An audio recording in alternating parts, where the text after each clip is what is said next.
In the words of Chinua Achebe, he said there was a country. But if I'm to refine it in my own words, I will say there was never a country. There was just an arrangement of deception and propaganda. While the fact is, when we were busy thinking that the move by Shegumi was a personal opinion for the government to negotiate with these radical elements and these bandits, at the end of the day we were wrong. It wasn't just Shegumi's opinion. It was a calculated agenda, and it was a grandstand of the North. As evidently you can see what I've displayed here. The chairman of Arewa Consultative Forum urging Tinubu to negotiate with these radical elements, with these Fulani bandits. It doesn't just stop at negotiation, that they should equally be given money, just like the way they gave Niger Deltans money. So at the end of the day, you get to see that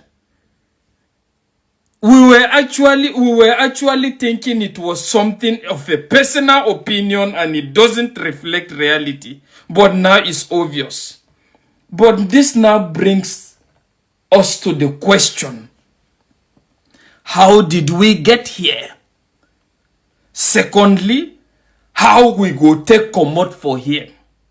First of all, I want to say that person will constitute this thing where they call Northern Nigeria. Na thunder go fire you. Na thunder go fire you. But apart from that, I think it's high time for people to know this is not hate. This one where I go talk is reality. Forget about propaganda or sweet words. And any other person that is not comfortable with this, I don't care.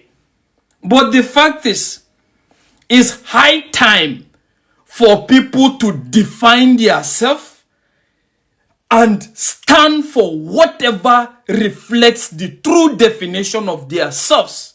And in this regards now, I want to sincerely say that this kangaroo arrangement of Northern Nigeria is high time, is more defined, and people that knows that this doesn't reflect them, I am telling you should stay out of this.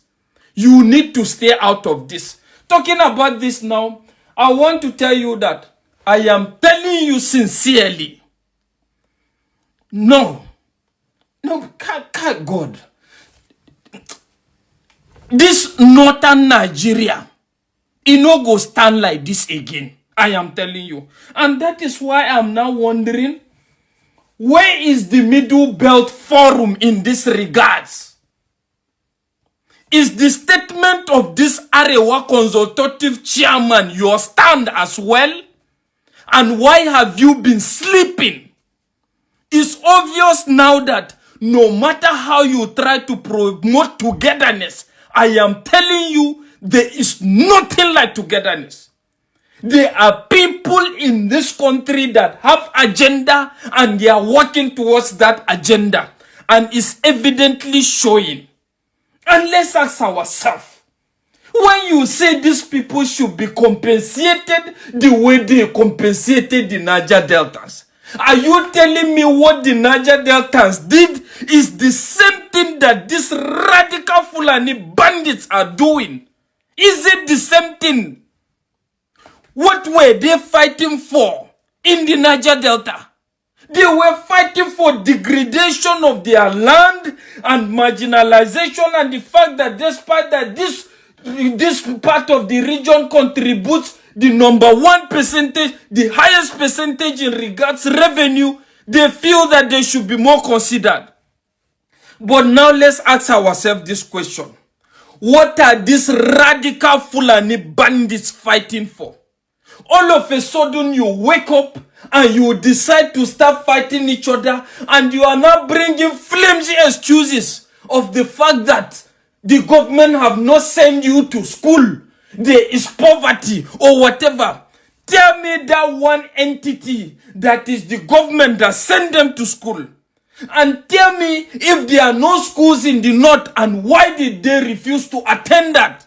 And when you are talking about poverty now, tell me what the northern politicians have done in that regard. And lastly, tell me what does the north brings to the table of the national economy. What do they bring? What are they bringing? Apart from radical religious ideologies and a lot of funny things. What are they bringing? Radical ideologies. At the end of the day, you say you ban alcohol, you are destroying alcohol, you go to Abuja, you share from alcohol revenue, and at the end of the day, these same people you are calling Arna, they have oil that is now used to actually give you people allocation to go back and embezzle. Well, the fact is, I think finally, I'm beginning to understand the predicament of Bola Ahmed Tinubu. I am telling you. And I think I am retracting and I'm changing my stance in this regards. I am telling you, Tinubu, Peter Obi, or Showore, or nothing. Allah. Tinubu, Peter Obi, Showore, or nothing. In short, the fact is, Tom, well, that is just it. Sincerely speaking. Because I'm beginning to now feel that this thing is not just all about even insurgency. It's all about even some elements are in this system that are trying to ensure that they discredit this man, as evidently shown with this man coming to make this kind of utterance. I am telling you, it's a calculated attempt. But by the grace of God, you brought Muslim ticket. We don't have a problem with that now. Tinubu must continue. If he can't continue, let it be another person, but not a northerner. Do whatever you feel like doing. I am telling you sincerely, nothing. Absolutely nothing. No northerner is smelling that seat. By God's grace, come the next election. Whether you like it or not. But go and still keep pampering bandits. Go and do whatever you feel like doing. And I'm telling this to also the minority in the north. This is high time for you to take a stand. And I'm equally telling this to the Niger Deltas, to the Igbos. Everybody should take a stand. Protect and defend that which you stand for. I am telling you. Even if